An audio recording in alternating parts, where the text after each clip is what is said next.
Helene today on Kababayan LA, teacher, author, consultant, organizer. Earlier she gave us tips on how to show our appreciation for teachers. Very, very important. May 7th is National Teacher Appreciation Week. And also now we're going to be talking about tips for teachers on how to organize your day-to-day. But before that, also would like to thank everyone for all the greetings for the 6th anniversary of the program. Here are some that went through to our social media outlets. Some Facebook messages here.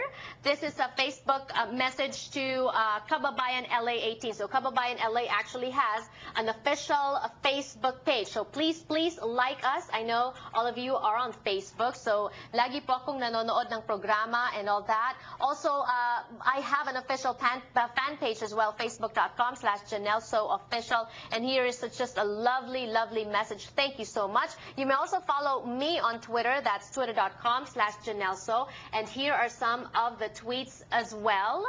Is it there or no? Okay, all right. And again, all the segments are uploaded on YouTube, youtube.com/KababayanLA18. Also, Facebook, like our pages, KababayanLA18 and Janelle So. And on Twitter, follow me, twitter.com/JanelleSo. Helene?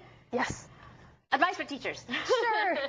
Well, in my book, Less Stress for Teachers, I talk about the 5 key components, my teach approach in order to get through the day. And so the teach approach stands for time, email, assignments and lesson plans, classroom setup, and handouts. Okay. And so once they can get a grasp and analyze what is happening or not happening within those 5 elements and focus in their time on how to take care of that, those are really the key elements that need to be controlled. Okay, let's talk about time first. I'm hearing a lot of new research studies and results now saying that there's no such thing as multitasking. There is just half-tasking, and when you do that a lot, it says it can lower your IQ as well. That's true. It can lower your IQ, and more importantly, it can make you not complete assignments or tasks very well. So if you are doing something that is of high brain level, that's something you don't want to multitask on. So you don't want to drive and talk on the phone at the same time, besides it being illegal. You do not want to put together a draft of a very important letter at the same time while you're watching TV, because that's you're multitasking with something that's high brain level.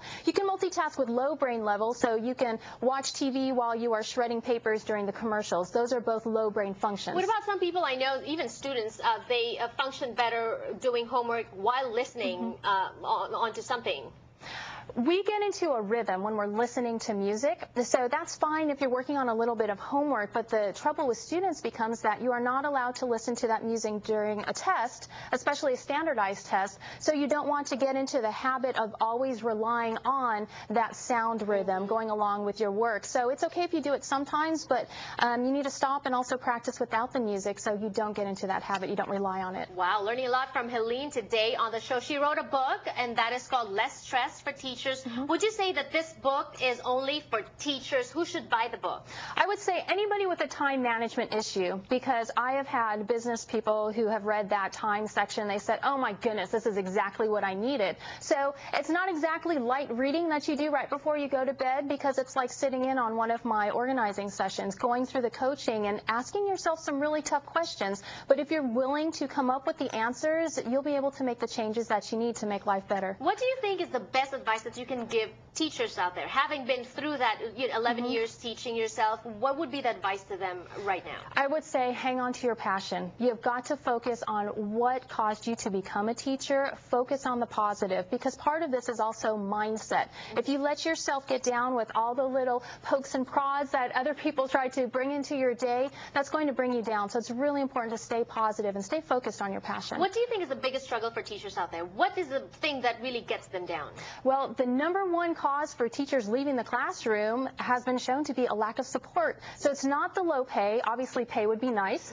And it's not poor student behavior. It's a lack of support. Always feeling like administrators are putting this task upon you without any support, or higher-ups are putting this upon you, or the parents or the media. So it's really hard when you feel like somebody is always trying to press you down. That's why it's so important that teachers focus on the positive. Teachers, by nature, are nurturers. Nurturers nurturers have very thin skin. Oh, and okay. so that's They're why sensitive. yes, and that's why feelings can get hurt. So it's very important to give that support to teachers and just let them know that you care about them. And we talked about that earlier too. Also, let teachers know that you appreciate them. Send them a thank you note, a letter perhaps, or a token. National Teacher Appreciation Week is coming up. That is going to be on May 7th. Thank you so much for joining us today on the show. Where can we get more information about you and also about the book? You can get more information about the book at lessstressforteachers.com. That's a website. It will also connect you to my organizing, consulting, and workshops. Perfect. Thank you so much again. Thank you guys for joining. Sana po marami kayong natutunan. This has been Janelle Sawyer, Kababayan in Los Angeles. I'll see you again tomorrow.